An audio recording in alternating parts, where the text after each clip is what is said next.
Landbou word geborg deur Toyota.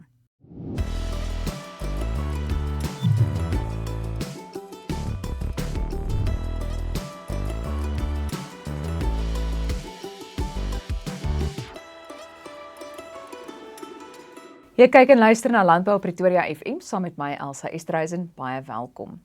In vandag se program fokus ons veral op die graanbedryf wanneer Graan SA onder meer gesels oor hulle onlangse kongres wat plaasgevind het en die interessante en belangrike kwessies wat daar bespreek is.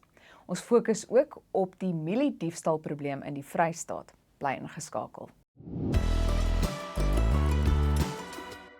Ons fokus vandag weer op die graanbedryf en Graan SA se jaarlikse kongres het verlede week plaasgevind. Daarom gesels ek vandag met die uitvoerende hoof van Graan SA, Tobias Dooyer. Tobias, baie welkom. Dankie Elsa, goeiemôre. Goed, ek wil sommer eerstens begin by hierdie baie belangrike kongres. Hoe het dit verloop? Baie lekker kongres gehou. Dis altyd makliker as dit gereën het. So almal het 'n bietjie oes op die lande, jy weet daar's altyd een of twee uitsonderings aan landbou. Maar oor die algemeen lyk dit redelik goed. Ons het nie 'n rekord oes nie. Daar's maar 'n paar ouens wat laat ingekom het en ouens wat gesukkel het. Die seisoen het bietjie gehuk en gestik. Maar oor die algemeen lyk dit daarom asof almal gelukkig is. So die atmosfeer was heerlik geweest en dan natuurlik het ons baie lekker gesprekke gehad. Ek wil juist vir jou vra, wat is sommige van die belangrikste gesprekke of kwessies miskien ook wat bespreek is by die kongres? Ja, ons tema was van oorleef na sukses. En hoe gaan ons die sektor transformeer om nie net te oorleef nie, maar suksesvol te wees. Ek dink ons het altyd 'n lekker storie om te vertel. Indien ons lekker sterk graanboere het, sal ons kan uitvoer of invoere verminder, so ons kan buitelandse valuta verdien. Ons kan werk skep, ons kan die plattelandse omgewing aan die gang kry. Maar dan is daar natuurlik 'n paar baie harde realiteite wat ons sal moet aanspreek. En jy weet, die eerste ene is infrastruktuur en dit is nou ongelukkig so geuit. Maar dis 'n feit soos 'n koei. As dit duur is, as daar te veel slaggate is of waar nie 'n trein is nie, gaan jy nie jou graan kan vervoer nie. Dit word te duur, dit word onwinsgewend en niemand wil belê nie. En dan natuurlik is daar baie ander belangrike ding was die onsekerheid wat geskep is rondom grondbesit deur die onteieningswet. So ons het nogal daardeur gepraat en dit is 'n uitdaging, jy weet, mense kan maklik daaroor kyk in die algemeen, maar 'n boer spesifiek, sy plaas is sy grootste bate. En as hy onseker is oor daardie bate en die besit van daardie bate, dan moet hy ander beleggingsbesluite neem of net stil sit en wag om te kyk wat gaan gebeur. So dit het ons baie lekker bespreek en dan natuurlik tegnologie van die wêreld se voorste mielieproduksie strategiese leiers. Todd Heap was daar by ons gewees wat vir ons 'n lekker visie gegee het op wat se nuwe tegnologie, wat se nuwe kultivars, biostimulante en al die goeders waarmee hulle besig is om te werk. Nou Tobias, ons sien gereeld berigte en dat daar berig word oor die graanbedryf oor die algemeen. Hoe gaan dit op die oomblik met die bedryf? Dit gaan redelik goed. So ons het nie 'n rekord seisoen op hande nie. Ons pryse is bietjie hoër gerig. Met ander woorde wat ek daarmee bedoel is omdat ons so rekord lae in voorraadvlakke gehad het, soos wat ons in die seisoen ingaan of in 'n nuwe bemarkingsseisoen ingaan, beteken dit daarom opwaartse druk vir die boere se pryse is. Veral ons weet reeds dat ons gaan geel mielies moet invoer. Ons het nie heeltemal genoeg vir die lewende hawe sektor nie. En wit mielies is nog so 'n bietjie op 'n mespunt. Ek dink die seisoen is nog verseker nie klaar nie. Veral die weste het baie laat geplant. En die laaste tyd, ek weet nie of julle gevoel het nie, maar jy vroeg in die aand raak dit nou ewe skielik koel. Maar dis 'n redelike krisis vir die ouens wat in die verre weste produseer, want hulle het laat geplant en as jy nou vroeg ryp kry, weet tydens bestuiving of te vroeg gaan daardie plante fisiologies baie seer kry en dan gaan hulle die oes te kry nie. So jy weet as die boere is tans, weet as hulle koue luggie voel, dan raak hulle maar baie benoud. Maar oor die algemeen redelike goeie oes op die lande en redelike pryse. So ek sou sê dis nie skitterend, dis nie sleg nie, so lekker gemiddelde jaar tot dusver, maar ons moet net vir die koue dop hou. Enige voorspellings of vooruitskattings wat die kort en langtermyn betref wat jy dalk kan deel? Ek dink die grootste uitdagings is tegnologie, want ons moet aan die voorpunt van tegnologie bly. Jy weet, dis 'n ou storie van my daai, maar die feit van die saak is ons kry geen ondersteuning van die regering af nie. Ons kompeteer direk met die Argentynë, die Brasiliane, die groot lande daar buite. En ons sal moet seker maak dat ons altyd goedkoper kan produseer as die ander ouens. Nou, ons het lekker na die graanmark gekyk, die mieliemark gekyk, na die nuwe tegnologie en gene wat besig is om deur te kom. So ons is redelik opgewonde dat ons sal kan oorleef en self kan gedei op die langtermyn. Ja, die groot ding is maar nou net vir al die vervoer en die tipe van dinge. En weet ek, ons nou reeds oor die vervoer gepraat, maar en klein jakkelsies, munisipaliteite, water, diefstal, maak dit bitter moeilik vir boere op hierdie stadium. Maar ons is 'n klomp vasbyters. Julle kan ons sien hoe sit die ouens kameras op en hoe patrolleer hulle. Ons sal hierdie situasies ook maar ook moet aanspreek, maar dit maak die manne moedeloos. So ek dink op die langtermyn tendens, ag jong, ons is sterk, ons sal dit maak werk. Maar dit is ook maar harde werk soms. Dan het ek ook iets gelees oor 'n nuwe voorsitter vir Graan SA se direksie. Wil jy dalk iets daaroor sê? Ja, as ek dit kan sê, ou Derek Matthews het nou uitgetree na 5 jaar. Hy was 'n wonderlike leier vir ons. Die ouens wat hom ken, hy's 'n ou wat uit sy hart uit lei en baie ervaring en weet hy was omtrent in alles betrokke gewees in die industrie. Hy was vir ons soos 'n pa en 'n leier en 'n ou met hart gewees. En ons gaan vir hom baie mis. Maar tyd stap aan en Richard Kriege, dis die eerste graanleier wat 'n koringboer is uit die Kaap uit. Gewoonlik is dit die mielieboere of die sojaboonboere van die noorde af wat daai leierskap vat. Maar Richard het 'n bedryf in die Kaap waar hy met koring en skape boer. En dan interessant genoeg het hy ook 'n lekker besigheid daar in Klaserie in die toerismebedryf, waar hulle klomp internasionale gaste onthaal en na Suid-Afrika toe bring. Hy's 'n lekker sterk visionêre ou. Ek dink nie hy's so vriendelik soos Derek nie. So ek dink hy gaan dinge hard druk en ons sal moet wikkel om die dinge vorentoe te vat. Maar 'n lekker span om daar te hê. Nou, klink baie opwindend en 'n nuwe avontuur wat ook voorlê. Nou Tobias, ek wil ook vir jou vra, want ek gaan met Jane ook gesels oor mieliediefstal, maar graandiefstal dalk oor die algemeen. Is daar dalk net iets wat jy van jou kant af ook wil sê in die verband? Daar's 'n paar goedes. Ek dink wat die nuus vreeslik vang en dis ook wat die ouens doen, hulle steel sommer 'n hele vragmotor. En dan wel die proses, hulle moet mos maar 'n ledenommer of 'n folienommer of jy weet 'n identiteit kry waaronder hulle dan net daai mielies gaan aflewer dan by die naaste silo. En ons werk lekker saam met die silo eienaars om seker te maak dat dit nie gebeur nie. Dat daar goeie bevestiging is dat iemand wat nou 'n rekening open by die silo werklik en weliswaar 'n boer is. So dis maar een ding, maar ja, hulle stuur die hele lorry met mielies en al en so 'n paar dae later dan kry jy 'n lorry leeg staan langs die pad. Dis bietjie dramaties. Ek dink die ding wat regtig hard byt is tweeërlei, dis die klein diefstal. So jy hoor elke nou en dan van boere wat die groen mieliediefstal is 'n groot uitdaging. Mense stap net in die lande in en steel die groen koppe en dan in die aande laai hulle dit in steel dit, sit in sakke en in die aande laai hulle die sakke op bakkies en dan gaan verkoop hulle op verskillende plekke en dis altyd 'n redelike traumatiese ding vir 'n boer, want hulle steel nie die rand aan die kant nie. So jy kyk so na jou mielieland en jy dink, man, hier's 'n redelike oes op die land. En as jy nou begin oes, weet jy net koppe vir die eerste paar tree en woeps, ewe skielik is daar geen koppe vir die res van die land nie.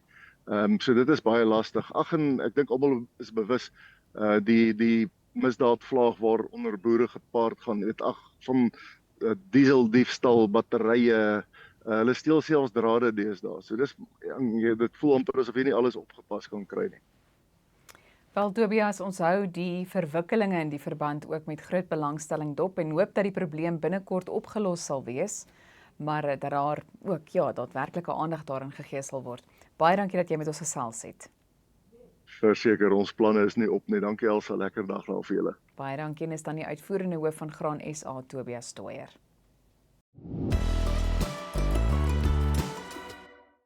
Ons gesels nou oor mieliediefstal, veral in die Vrystaat provinsie, en om meer daaroor uit te brei, verwelkom ek vir Dr. Jane Buys, veiligheidsrisiko-analis van Vrystaat Landbou. Baie welkom, Jane.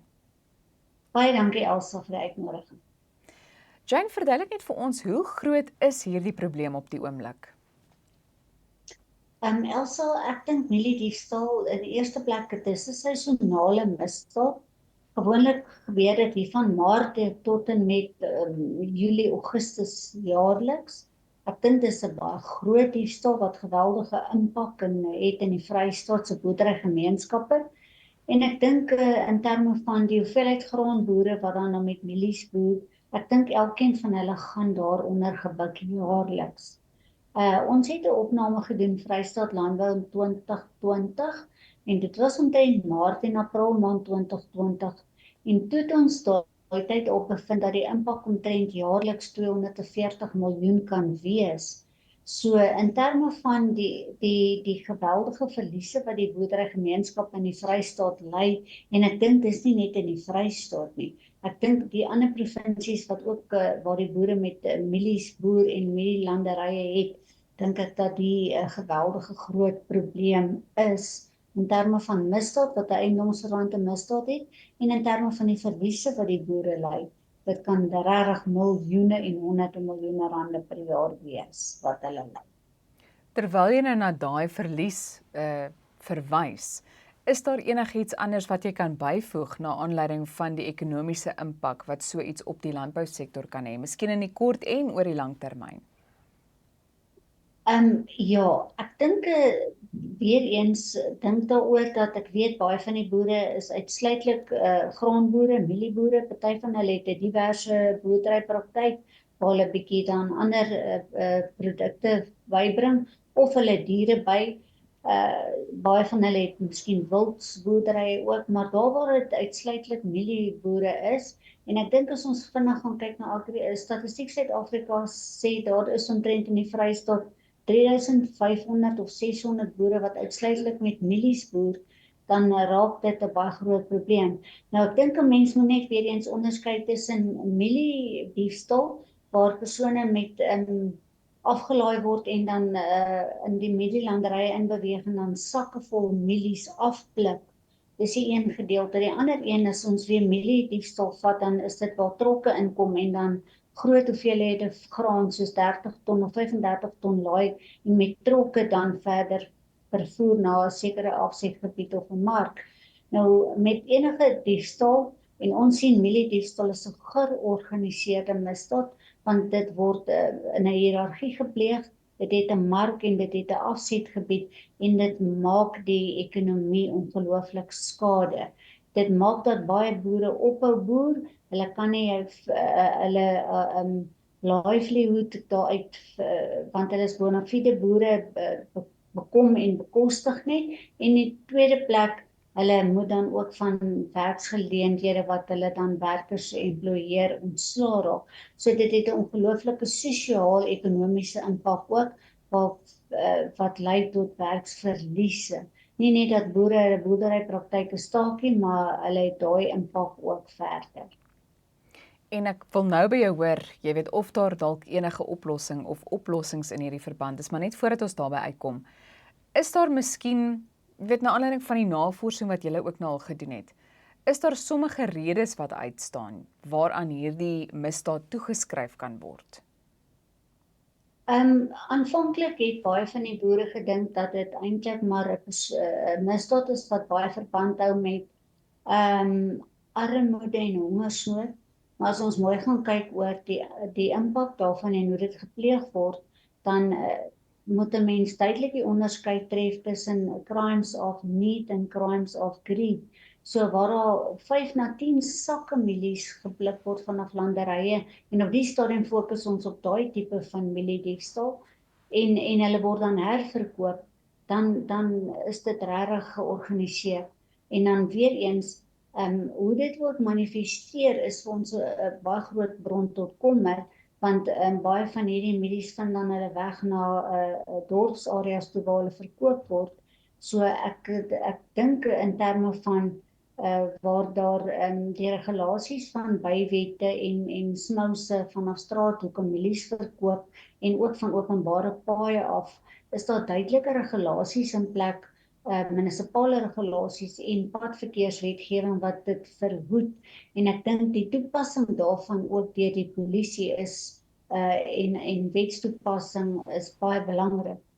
Ek dink ook in terme van baie boere het nou al so ver gegaan en hulle het hulle eiendomme begin beveilig deur elektrifisering, deur wagte aan te stel. Ek dink in die een gesprek wat ons gehad het 'n maand terug, die een boer het al 35 wagte aangestel om sy mielielanderye te beskerm. So jy moet net dink ongelooflike impak is dit in terme van sy uitgawes wat hy maandeliks moet byhou om sy mielielanderye te beskerm. So ja, dit is 'n groot probleem wat ons ervaar in die Vrystaat en ja. Wel Jane, dit is nogal baie duidelik dat die boere nou self moet inspring om so half te probeer kyk na oplossings vir hierdie probleem, maar is daar enigiets anders wat jy kan byvoeg rakende moontlike oplossings in die verband? Elsa, weet jy, ons het nou weer eens agtergekom sedert ons laas jaar in Odendaalsrus en Ellen Richard baie groot probleme ervaar het met die nasionale vervolgingsgesag en die polisie in gesprek getree het en was daar redelike klomp sake. Ek dink as dit nie 40 of 50 sake was wat op die hofrol was, wat direkte arrestasies was, het ons agtergekom daar's eintlik baie probleme wat aangespreek kon word en wat nou aangespreek word in terme van 'n baie interessante ding is dat baie van die sake waar die veiligheidswagte wat dan nou geëmploieer word, die persone vang, dan maak hulle die sake oop en dan word dan nooit 'n verklaring van die boer afgeneem nie en so as daai sake in die howe dan nou loop, kan ek sê, dan word daar agtergekom dat daai sekuriteitswagte is nie meer in employment van die boer nie en dan word die sake in die howe teruggetrek. So in terme van die boer self is dit belangrik dat hy 'n impakverklaring gee oor die verliese wat hy jaarliks ly. En dan het daar 'n gesprek plaasgevind tussen al die rolspelers binne die criminal justice system om dan die ding effektief aan te spreek. So daar's ooreengekom op baie belangrike aspekte in terme van die ondersoek van die sake, in terme van die vervolging daarvan in die howe en in terme van die boer wat hy dan moet seker maak hy dan ook betrokke is en dat hy hulle probeer om daai sake suksesvol deur die howe te vat. En as daar 'n uitgewyse saak kom waar daar in terme van sê net maar 5000 mieliekoppe gesteel is, dan ook borgopponering wat moet plaasvind tussen die staatsaanklaers en dan die speerders en dan die boere ook wys dat hulle betrokke is in hulle sake. So ek dink dis 'n proses wat ons verder gaan vat en dan die laaste ding wat dan na vore gekom het, wat ons nou met die polisie opvolg en ons het dit gister in die prioriteitskomitee ook aangeroer en dis alreeds met nasionaal bevorder, is dat dan moet 'n tipe van 'n permitstelsel in plek gestel word. Op hierdie stadium gee die boere waar as hulle mielie sal verkoop of gee aan 'n privaat individue vir hulle kwitansie. Maar ek dink daar behoort 'n groter regulering daarvan te kom deur die minister van polisie en minister van landbou in terme van 'n permit wat uitgereik moet word waar persone wat in besit van hulle is dat as hulle gevra word deur die polisie dat hulle so 'n permit kan wys. So ons versoek is dan moet 'n permit in plek gestel word vir mielies en varsprodukte ensovoorts wat langs paaie en in dorpsareas verkoop word sodat daar beter regulering daarvan kan plaasvind. Jane, net laastens, dit klink nogal vir my of een van die belangrikste dinge dan ook is dat daar baie goeie samewerking tussen die verskillende rolspelers moet wees. Dis baie belangrik Elsa en dit is hoekom ons het natuurlik nou weer eens al die boerderygemeenskappe, ons het 'n riglyn dokument opgestel. Ons het 'n memorandum ook opgestel wat die boere moet onderteken wat dan ook in dossiere geplaas kan word en ons het dan 'n impakverklaring 'n voorbeeld daarvan beskikbaar gestel om te sê hulle moet binne die maandelikse prioriteitskomitee vergaderings in landelike veiligheid moet hulle hierdie goed aanspreek met die polisie en 'n versoek rig aan die nasionale vervolgingsgesag om dan gesamentlik hierdie probleem aan te spreek. Ek weet nou in Odendaalsrus en Ellen Richard die nasionale vervolgingsgesag gekom het om dan nou 'n toegewyde aanklaer daar te stel om hierdie probleem aan te spreek. Dis nie te sê dat dit in al die areas gaan gebeur nie, maar ek dink daar is regtig, dis 'n gesamentlike poging en dan moet die wil wees om deur die verskeidenheid van kernrolspelers hierdie probleem saam aan te pak en 'n verskil te maak in daai gegeewe areas. Jane, baie dankie. Baie dankie Elsa. En is dan die veiligheidsrisiko-analis van Vrystaat Landbou, Jane Buys. Daarmee ook die einde van vandag se program, maar maak seker jy skakel môre weer in. Tot dan, mag dit met jou goed gaan en bly ingeskakel op Pretoria FM.